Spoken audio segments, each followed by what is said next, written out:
telles que présentées sur le tableau. Donc, nous avons dit que ces séries peuvent être échantillonnées et donc ils peuvent présenter des échantillons.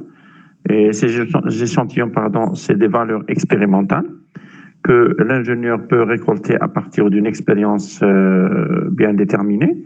Et une fois qu'il a le tableau d'échantillonnage, tel que celui qui est présent, il peut considérer ça comme tableau d'échantillonnage d'une série statistique qu'il va nommer peut-être X, d'accord? Une variable quelconque qu'on ne connaît pas, une variable X qui représente un certain nombre d'échantillons. Donc, à partir de ce tableau d'échantillonnage, on peut faire des études ou bien des traitements sur ce tableau pour pouvoir déterminer certaines valeurs essentielles dans la suite du traitement de signal, surtout du côté numérique. D'accord? C'est la même chose. Là, je vous présente c'est-à-dire l'échantillonnage sous forme d'une valeur décimale, mais c'est la même chose s'ils étaient échantillonnés en numérique, c'est-à-dire au 0, 1. C'est la même chose. Donc, au lieu d'avoir des valeurs décimales, on va avoir que des octets ou bien des bits. Bien. Alors, ces échantillons, ils peuvent être classés et on peut choisir la longueur d'une classe, c'est-à-dire le diamètre d'une classe de n'importe quelle valeur. C'est à l'ingénieur de décider. Par exemple, dans ce cas, on a choisi 5. Et donc, on a pu déterminer ce tableau statistique dans lequel on peut avoir la classe XI, d'accord? La variable, XI et le nombre d'échantillons, nombre de fois où XI s'est répété dans la classe Taha. C'est-à-dire chaque variable appartient à une classe qui est limitée par des intervalles et elle se répète à chaque fois, elle se répète dans le temps. Et donc, c'est pour ça qu'on calcule à chaque fois l'échantillon, combien il s'est répété 2 fois. Et c'est comme ça qu'on fait l'échantillonnage. Et c'est le même principe avec lequel on va travailler pour l'échantillonnage en numérique, d'accord, dans le signal numérique. Avec cet échantillonnage, on peut calculer la moyenne, d'accord, avec cette fréquence. On a vu comment calculer aussi la covariance, d'accord, plutôt la variance du signal. La variance, elle représente l'écart quadratique, c'est-à-dire l'erreur quadratique qui s'effectue sur les mesures. Parce que le tableau que je vous ai présenté ici, c'est un tableau de mesure des valeurs. Et ces mesures ont été des mesures expérimentales. Donc, puisque c'est des mesures expérimentales, donc ils sont affectés par des erreurs, certainement. Alors, ces erreurs peuvent être recalculées, ces valeurs, recalculées en considérant une erreur quadratique. Erreur quadratique, ça veut dire sur un repère orthonormé, à 2 axes, x, y. Donc, on peut calculer l'erreur quadratique, on va tout à l'heure, comment on peut calculer l'erreur quadratique. D'accord? Bien. Et ce qu'on a vu la dernière fois, c'était concernant une seule variable statistique, c'est-à-dire lorsque l'ingénieur il a une seule variable, donc il fait les calculs, une seule variable. Maintenant, supposons qu'il a fait 2 expériences sur les mêmes échantillons, c'est-à-dire sur la même, avec deux grandeurs différentes, sur la même valeur. Il a fait 2 expériences. Donc, qu'est-ce qu'il va présenter? Il va présenter une variable telle que le tableau qu'on a vu la dernière fois, plus une autre variable qu'il va nommer peut-être Y. Et donc, il va faire les calculs pour la deuxième variable de la même façon comme on l'a fait pour la première variable, X, sauf qu'il remplace X par Y. Et puis, il va calculer une grandeur physique qui est très importante qu'on appelle la covariance. Cette covariance, elle représente l'erreur quadratique commune sur le même plan, X ou Y, des 2 échantillons. Des 2 échantillons, bien des 2 variables aléatoires qui sont XI et YI. Je répète, le XI, c'est la variable aléatoire numéro 1 sur laquelle il a travaillé, l'échantillon numéro 1. Le YI, c'est une autre variable sur laquelle il va travailler.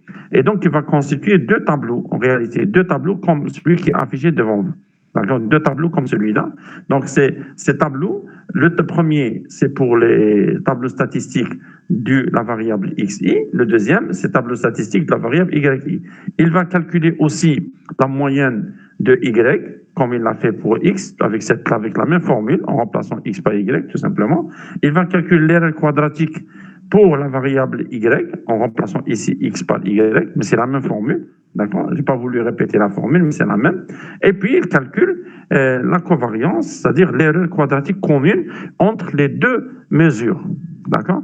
Avec cette formule qui est 1 sur n, la somme de xi, qui est la variable, la première variable, moins la moyenne de la première variable, multipliée par yi, qui est la deuxième variable, moins la valeur moyenne de la deuxième variable. Alors maintenant, ça y est, de tout ce qu'on a fait la dernière fois. Donc maintenant, on va avancer. On va voir qu'est-ce qu'on va faire avec tous ces calculs-là. Qu'est-ce qu'on va faire? On va déterminer ce qu'on appelle une droite de moindre carré, ou bien une droite d'ajustement par les moindres carrés, ou bien on l'appelle aussi la droite de régression par les moindres carrés. Donc, on va utiliser la méthode des moindres carrés qui utilise ce qu'on a fait le cours radin jusqu'à ici pour pouvoir déterminer l'équation de la droite. C'est une droite, donc elle est simple, elle a comme équation y est égal à x plus b, d'accord? C'est une forme générale mathématique d'une équation. Alors, le problème, c'est de calculer la valeur du coefficient A et la valeur du coefficient B par les moindres carrés en utilisant les valeurs statistiques. D'accord. Alors, je répète, dans ce cas, puisqu'on veut tracer une droite, donc on remarque qu'il y a deux variables aléatoires qui sont y et x. D'accord? Donc, on va tracer la droite de régression, c'est de variation y en x qui va calculer l'erreur quadratique commune entre les deux mesures, les mesures sur x et mesures sur y. Alors, lorsque un ingénieur réalise deux mesures, mesure sur x et mesure sur y, qu'est-ce qui se passe? Il va réaliser des couples xi, yi. Alors, ces couples xi, yi, puisque c'est sur un plan orthonormé, ils peuvent représenter les coordonnées des points mi, d'accord, des nuages de points mi. Donc, c'est-à-dire qu'en quoi l'ingénieur, il a calculé xi, ou là, il a mesuré xi, on va prendre des exemples, il a mesuré x1 et il a mesuré y1. x1 et y1 sont les coordonnées du point M1 de l'expérience. x1, c'est sur l'abscisse, sur l'axe des abscisses, y1 sur l'axe des ordonnées. Et donc, ça va constituer les coordonnées du point M1. La même chose pour le point M2. Donc, il va mesurer x2. Puis, il va mesurer y2. Donc, x2 et y2 ne sont autres que les coordonnées d'un deuxième point qui s'appelle M2. Et ainsi de suite. Donc, il va faire ça autant de fois qu'il fait les mesures pour x et pour y. Donc, s'il a 50 mesures, donc il va avoir 50 points. S'il a 15 mesures, il va avoir 15 points. D'accord? Donc, finalement, l'ingénieur, qu'est-ce qu'il va faire? Il va représenter d'abord les points MI qu'il trouve par l'expérience. Donc, il va les représenter sur un repère. C'est ce que vous faites généralement dans les TP. Dans le TP, vous faites de l'expérience, d'accord? Vous récoltez un tableau, c'est ce qu'on appelle le tableau d'échantillonnage, et puis ce tableau vous permet de tracer une courbe, d'accord? Donc, vous tracez une courbe, c'est un repère, donc vous allez choisir une échelle, vous allez tracer. Là, ce qu'on va faire ici, c'est dans le cas linéaire, c'est-à-dire c'est pas logarithmique et pas exponentiel, hein? Donc on va commencer par le cas le plus simple, qui est le cas linéaire. Alors, les points Hadou MI, on peut les représenter sur un repère orthonormé. Et on cherche bien sûr à minimiser l'erreur quadratique sur les xi et les yi. C'est-à-dire que finalement, si on peut déterminer les coefficients A et B, ces coefficients A et B sont les coefficients qu'on va trouver A et B, c'est le couple qui nous donne la valeur minimum de l'erreur quadratique commise sur xi et yi en même temps. D'accord? Je répète. Donc, il faut noter, s'il vous plaît, parce que ce n'est pas écrit dans le document. Donc, je vous oblige peut-être des fois à écrire pour prendre note. Ou par la suite, je vais envoyer, bien sûr, ce document à votre délégué qui va le partager avec vous, comme les autres documents que j'ai déjà envoyés. Donc, il faut de temps en temps écrire ce qui n'est pas affiché sur le tableau. D'accord? Comme ça, vous pouvez suivre. Bien. Alors, je répète. Je rappelle l'erreur quadratique. Il y a la variance. L'erreur quadratique sur une seule variable. Elle s'appelle la variance quadratique, ou bien l'écart quadratique, ou bien l'erreur quadratique. Ça dépend de la documentation que vous utilisez. Cette erreur quadratique est calculée en utilisant une coefficient n la valeur de l'échantillon I et la valeur xi de la variable aléatoire au point I, d'accord, et I de 1 à N, et la moyenne de la variable aléatoire, calculée à partir de avec un somme de x carré moins x au carré, la moyenne de la variable. Je pense que la présentation est partie. Voilà, les revenus. Vous avez la fiche, vous avez le partage. Hein.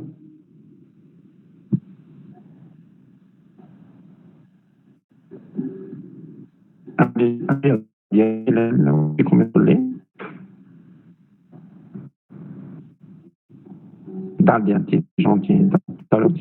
Ah, ça va, il y a quelqu'un qui aussi. Vous avez, monsieur, vous plus rapidement. Je vais pas rapidement.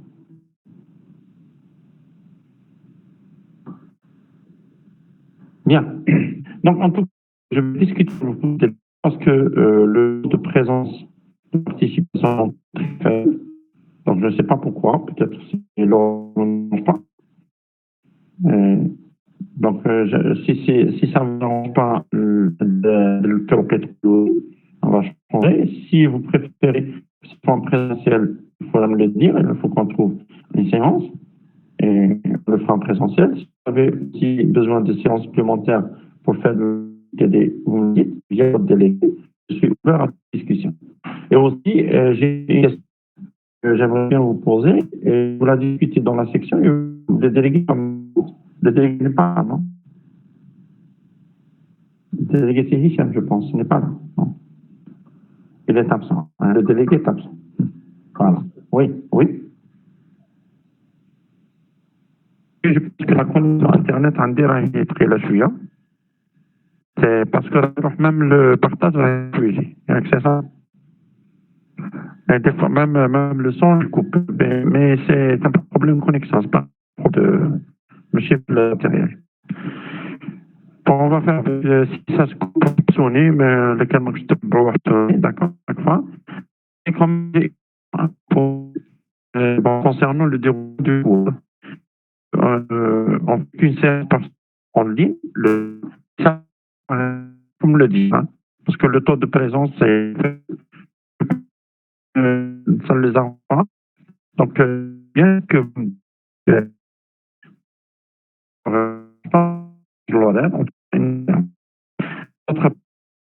une question importante pour le déroulement pour avoir une de contrôle continu, que c'est un module fondamental, donc il lui faut un contrôle continu. Alors, j'aimerais bien que vous discutiez entre vous. Moi, je propose qu'on ne fait pas d'un coup. On a très en retard, le module HADA, et on n'a pas beaucoup de séances, donc on n'a pas de temps pour faire une interrogation avant les vacances.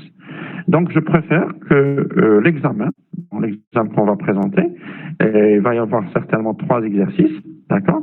Et je vais prendre, lorsque je vais corriger, pour chaque étudiant, je vais corriger l'exercice 2, exercice 3, et je vais prendre la meilleure note qu'il va prendre sur le meilleur exercice, voilà, que je vais comptabiliser comme note de contrôle continu.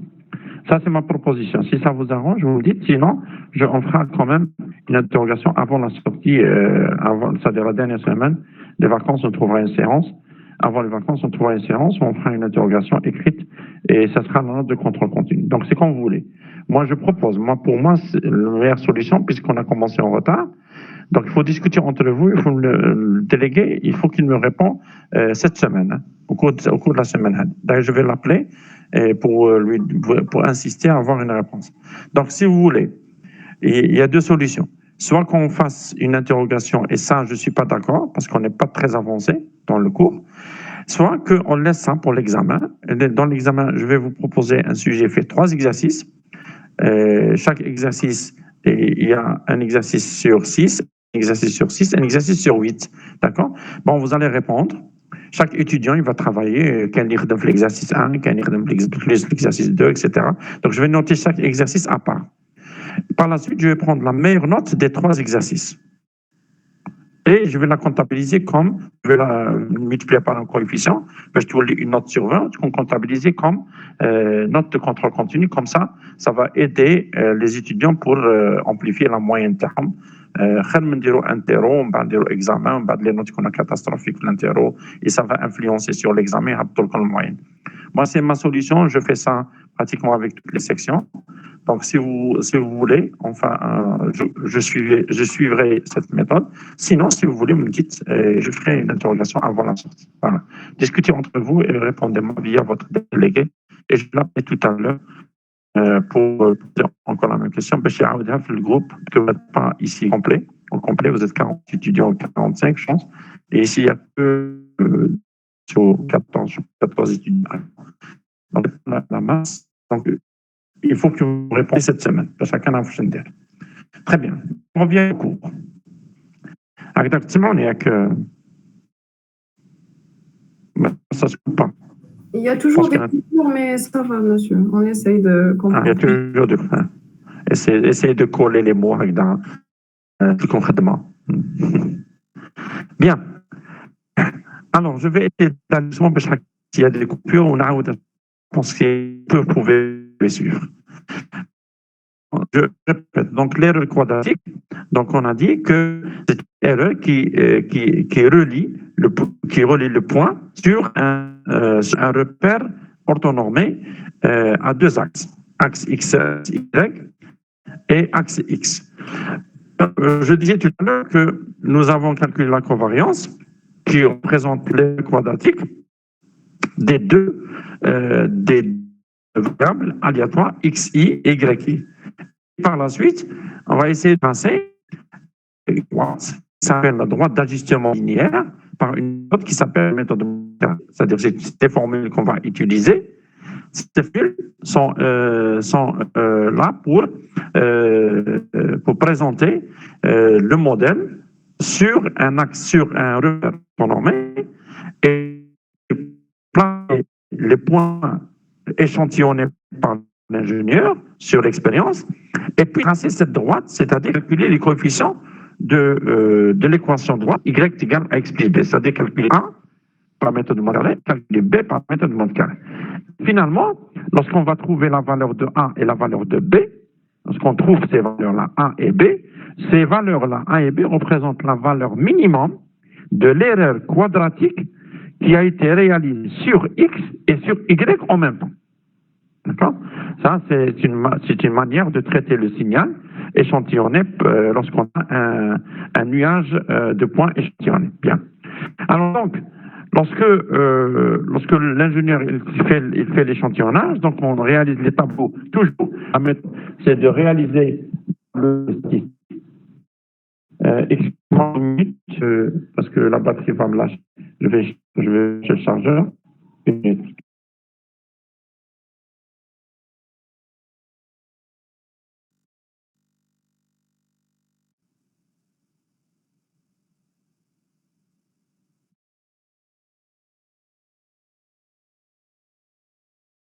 Alors donc, pour calculer ces coefficients A et B, c'est-à-dire qui représentent la valeur minimale de l'erreur quadratique qui se réalise lors de l'expérience sur les deux variables en même temps, x, i, y.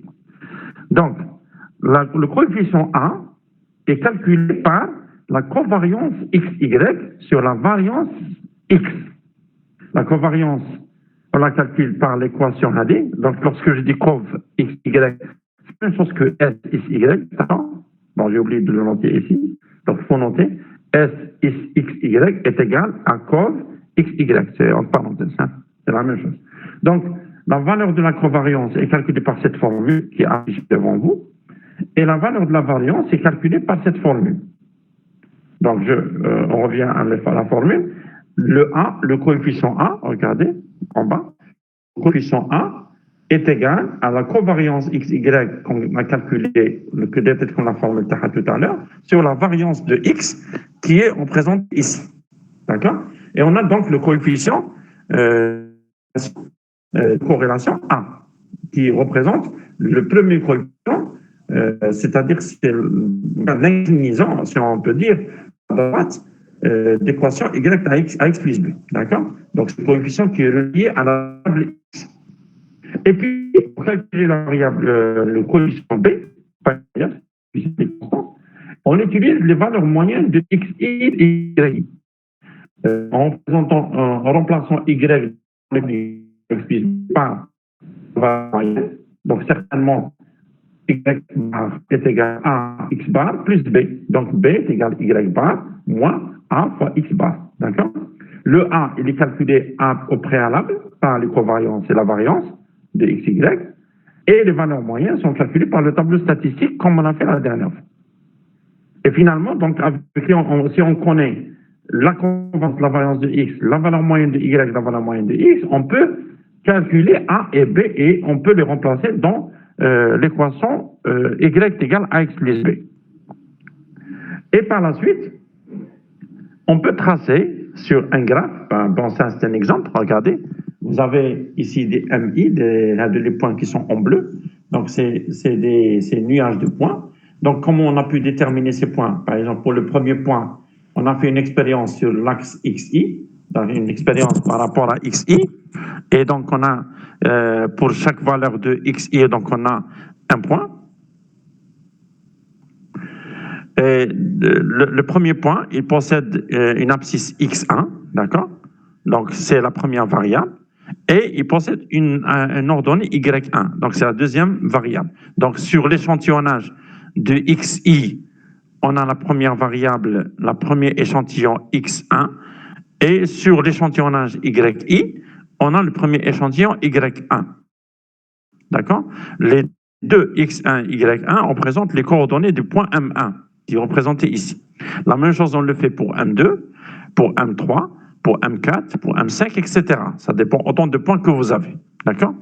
Et puis, la droite qui est en rouge, regardez, c'est la droite d'ajustement linéaire qui est calculée par la méthode de monde carré de coefficient y égale à x plus b, avec a qui est calculé par cette formule, covariance x, y sur la variance de x, et le b qui est calculé par les valeurs moyennes de x, y et la valeur de a qui est trouvée. D'accord? Le coefficient a qui est trouvé, qui est la tangente alpha. Et en remplaçant, on peut tracer, donc si on connaît a et on connaît b, par la méthode des moines carrés, c'est-à-dire par le tableau statistique, comme on l'a calculé, on peut tracer la droite d'ajustement linéaire, comme on l'a fait ici, celle qui est tracée en rouge. Alors, qu'est-ce qu'elle veut dire, cette droite? Regardez. Le point A, cette droite, elle essaie de passer par, en réalité, elle essaie de passer le plus possible, bien avec une erreur minimale, bien le plus possible d'erreur minimale pour les points. Et donc, elle peut représenter les différents points MI. Donc, le premier point M1, regardez, il est distant d'une distance X, Y1, pardon, par rapport à la droite. Le deuxième M point, le M2, il est distant d'une valeur Y2, d'accord, par rapport à la droite, et ainsi de suite. Mais cette droite, pardon, elle passe par un point qui est important. Le point, il s'appelle le point médiane, d'accord? Les coordonnées du point médiane, ils représentent les coordonnées sont représentées par les valeurs moyennes de xi et de yi, pardon. Donc le P moyen par lequel doit passer la droite d'ajustement linéaire y égale à x plus b possède comme coordonnées x bar et y bar, qui sont les valeurs moyennes de x et y respectivement. Donc c'est x bar et y bar qui représentent les valeurs moyennes, sont les coordonnées, finalement, sont les coordonnées du point P par lequel passe la droite d'ajustement linéaire. La droite d'ajustement linéaire n'est pas censée passer par un autre point. Elle peut passer par un autre point, c'est possible, parce qu'elle peut rencontrer un autre point, possible. Mais elle n'est pas censée, c'est pas obligatoire. Mais elle passe par une distance qui est équidistante, qui est calculée par la méthode du monde carré et qui représente la meilleure endroit quelle est cette droite par rapport au nuage de points. C'est-à-dire, finalement, c'est quoi?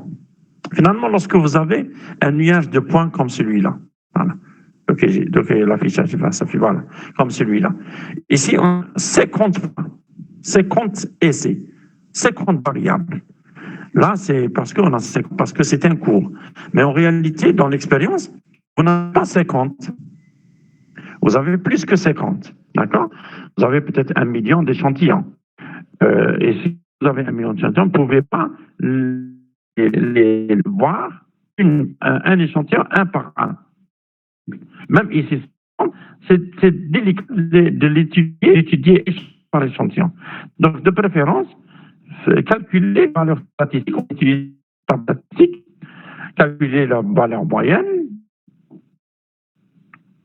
calculer la variance, calculer dans le cas où vous avez une autre variable x, c'est-à-dire un autre, calculer aussi la valeur moyenne, la statistique, la variance, d'accord?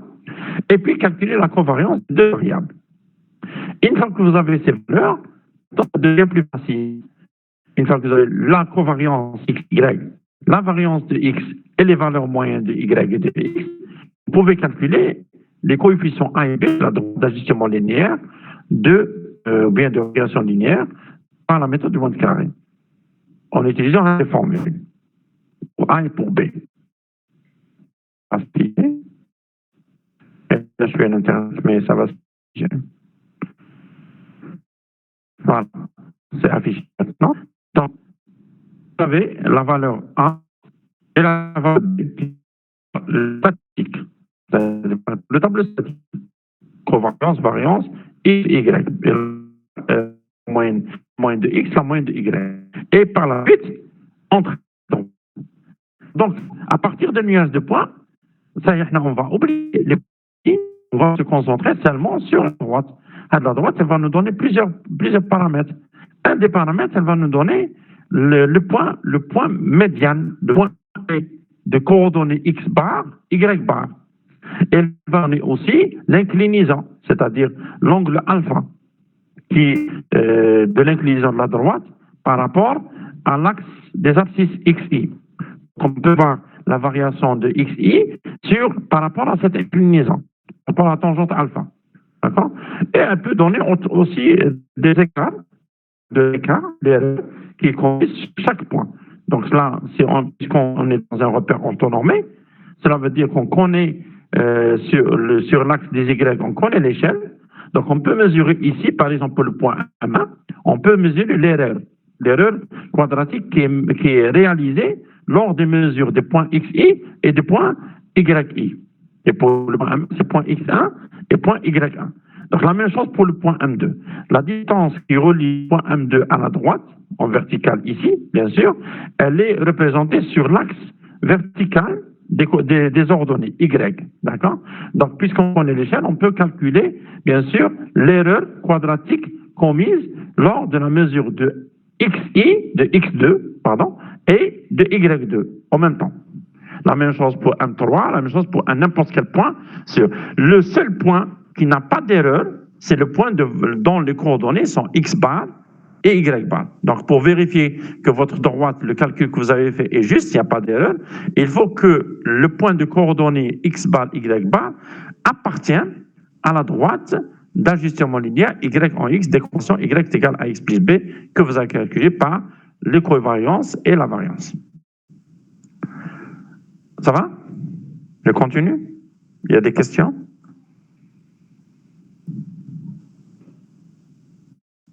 Très bien, donc je continue. On va voir un exercice sur ça, comment on peut tracer une droite d'ajustement linéaire sur un exercice réel. Donc on considère la série double statistique suivante. Donc on a pris des mesures Y, donc j'ai pris des mesures simples, hein, c'est des mesures simples, et avec 5 échantillons, pour ne pas trop alourdir le calcul, mais la réalité c'est des valeurs immenses, hein. C'est des bases de données dans lesquelles il y a des valeurs immenses, surtout lors de l'échantillonnage numérique 0 et 1. Donc, vous pouvez trouver des tableaux, des matrices X et Y qui possèdent des lignes, 1 million de lignes et 1 million de colonnes en même temps. D'accord? Donc, on va faire le traitement pour 5 valeurs sur les lignes et sur les colonnes. Mais c'est la même chose pour des valeurs, mais bien sûr, par la suite, vous utilisez des algorithmes en utilisant Python ou bien MATLAB comme langage de programmation, ou bien même Excel. Ça va vous permettre de faire les calculs. Il suffit d'introduire les échantillons. Mais la méthode, elle est la même. D'accord? Alors, le nuage de points de ces valeurs xi et yi qu'on a mesuré, donc on a i est égal à 2, 3, 5, 1 et 4, par exemple, et yi est égal à 2, 6, 11, 12, 2 et 10, par exemple. D'accord? Donc, le nombre de points le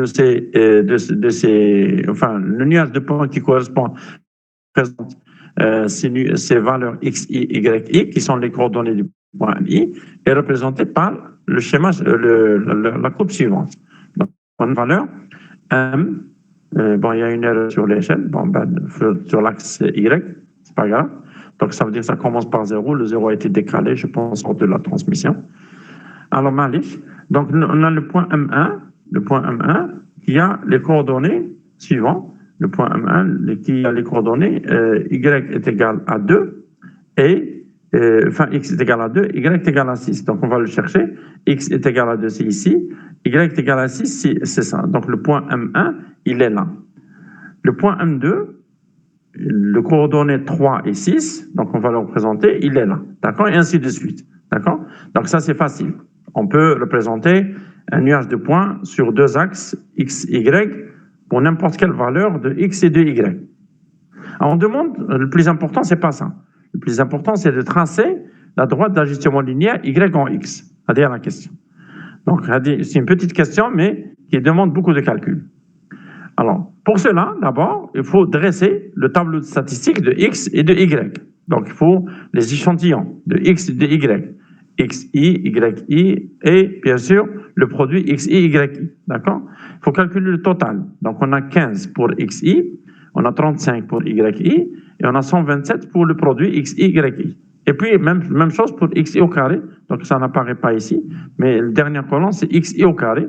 Donc, la somme, c'est 55, au total. Une fois que vous avez fait ces calculs, bien sûr, pour calculer x, y, etc., vous utilisez ce qu'on a fait la dernière fois, comme je viens de l'expliquer tout à l'heure. Donc, en utilisant les NI, les FI, les NI cumulés, etc., donc, pour pouvoir déterminer x, y. Ou bien on utilise les classes statistiques qui sont déterminées par les x, y. Ça dépend de ce que l'ingénieur vous donne lors de l'expérience. Et par la suite, il viennent les calculs, d'accord? Donc, la droite de régression y en x a pour équation, comme on a dit, y égale à x toujours, d'accord? Donc, il faut calculer A et calculer B par les formules de Monte Carré qui sont covariance XY, c'est la variance X pour le coefficient A, et la valeur moyenne de Y moins A par la valeur moyenne de X pour le coefficient B. D'accord?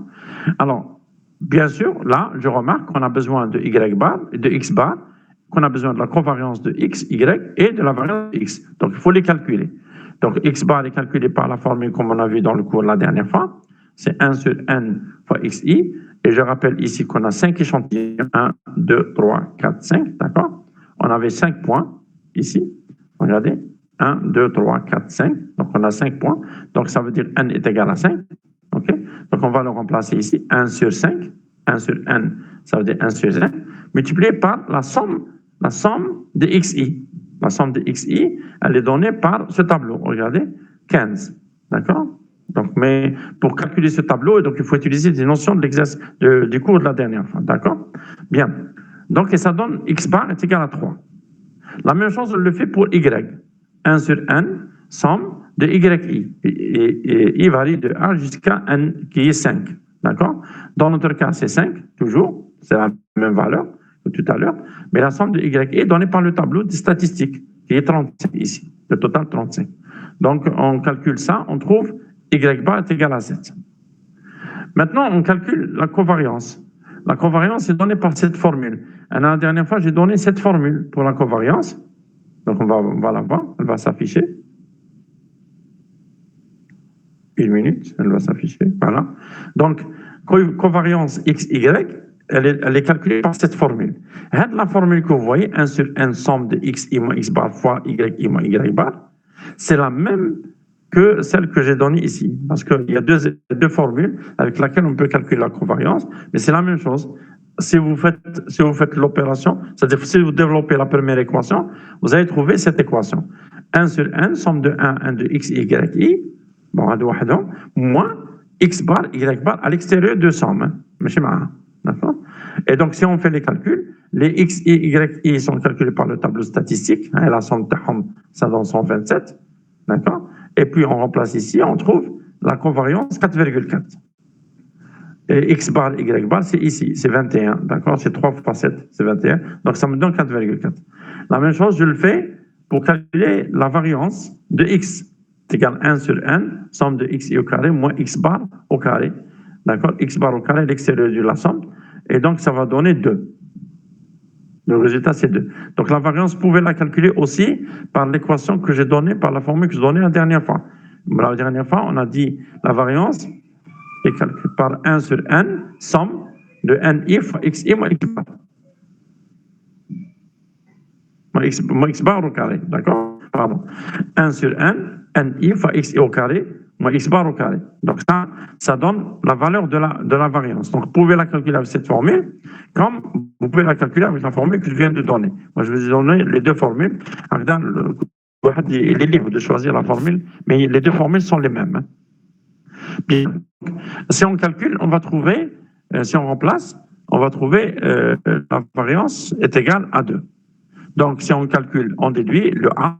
On a dit A, c'est la covariance de x, y, c'est la variance de x. Donc, c'est 4,4 par 2, et c'est 0,2. Et B est égal à 0,4. Donc, voilà, c'est-à-dire avec cette méthode, on peut calculer les coefficients de la droite, des coefficients A et B de l'équation de la schéma linéaire dans les moindres carrés. Et une fois qu'on a les A et B, cette courbe sur l'axe, donc les points tout à l'heure, donc les points de tout à l'heure à Doma, c'est les mêmes. Donc on les a représentés ici, et puis on a tracé la droite d'ajustement linéaire. Regardez, elle ne passe pas par les points MI, mais on peut calculer l'erreur quadratique commise sur les deux variables x et y, et pour chaque point, en calculant la distance entre le point MI et la droite d'ajustement linéaire. La même chose est pour M1, M2, M3. Voilà, donc c'est un exemple avec lequel on peut calculer la droite d'ajustement linéaire. Pour les séances, on va faire l'échantillonnage numérique des signaux numériques. Je vais revenir sur ça. D'accord? Donc ça, c'est un chapitre qu'on a réalisé pour rappeler les notions que vous avez sur les statistiques descriptives que vous avez peut-être fait en licence, je pense, dans la échelle de méthodage. En tout cas, moi, j'ai voulu les rappeler parce que j'utilise toutes ces notions, surtout pour la droite d'ajustement linéaire par les moindres carrés, lors de l'échantillonnage, du traitement du signal avec échantillonnage de Shannon. Donc, c'est lorsqu'on va faire l'échantillonnage Shannon, on va utiliser cette notion de droite d'ajustement linéaire pour les nuages de points. Et lorsqu'il s'agit du numérique, donc ces nuages de points, c'est des 0 et des 1, tout simplement. Bien. Ça va jusqu'à présent?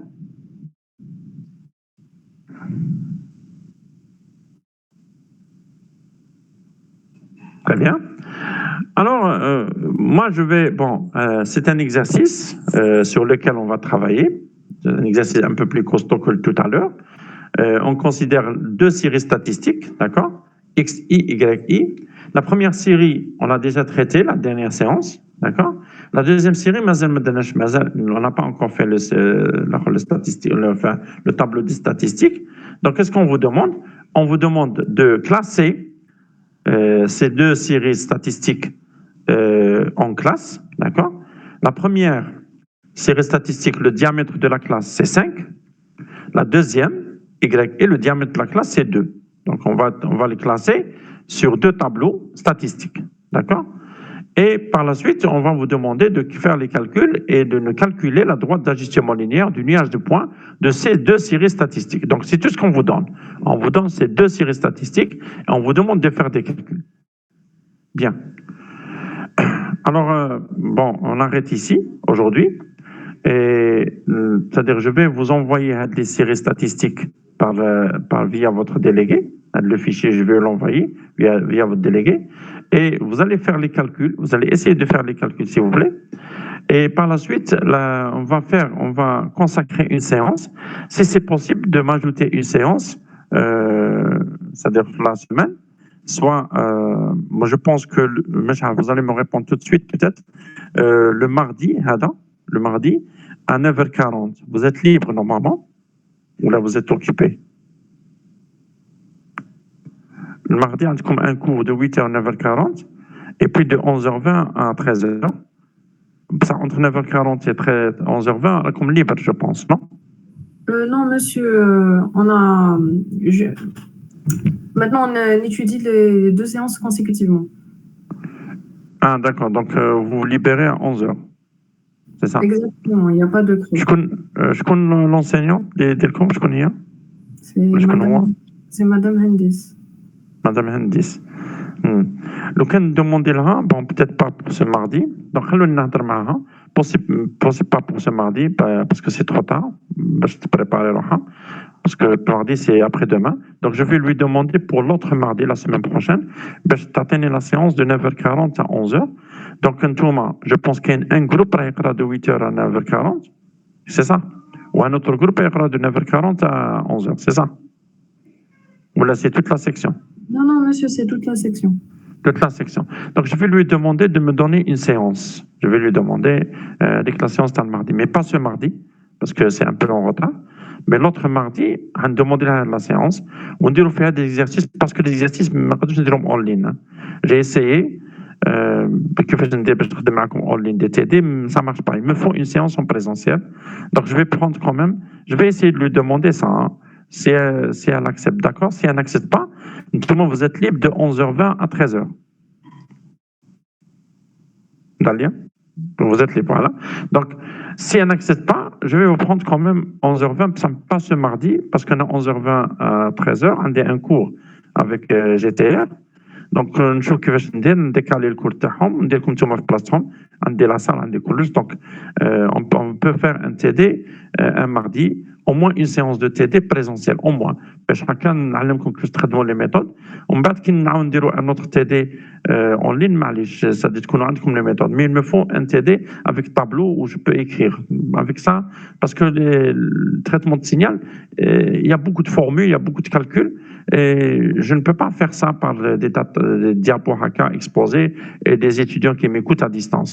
On peut faire le cours comme je suis en train de le faire, mais pas le TD. Le TD, c'est un peu délicat. Mais au moins une séance en présentiel, où qu'on est présent, mais peut-être absenté, parce que la dernière fois, c'était comme une séance en présentiel où j'en ai que 2 étudiants. Parce que vous n'avez rien avec le jeudi dimanche, comme RTP. Donc, j'y touche. Voilà, la séance à 13h, j'y touche. Mais j'aimerais bien que je le mardi, l'autre mardi, et je vais discuter avec votre enseignante pour me libérer la séance de 9h40. Ou là, si elle est en retard, donc c'est légitime, je vais prendre quand même à 11h20. Vous êtes d'accord? D'accord. Voilà. Voilà, donc je vais vous envoyer quand même le fichier. Essayez quand même de résoudre les exercices, peut-être comme la dernière fois, 2 exercices en traitement de signal pour la série de Fourier. Ou peut-être on a comme un exercice sur l'étude statistique, sur l'échantillonnage statistique et la droite d'ajustement linéaire par les mondes carrés. Essayez de les faire comme ça. La séance TD, mardi, l'autre mardi, dans la semaine prochaine, Inch'Allah, on peut avancer, on peut faire beaucoup d'exercices. À quoi vous allez avoir la main pour préparer à l'examen, parce que le cours, mais c'est pas bien pour vous. Voilà. Voilà, est-ce que vous avez des questions?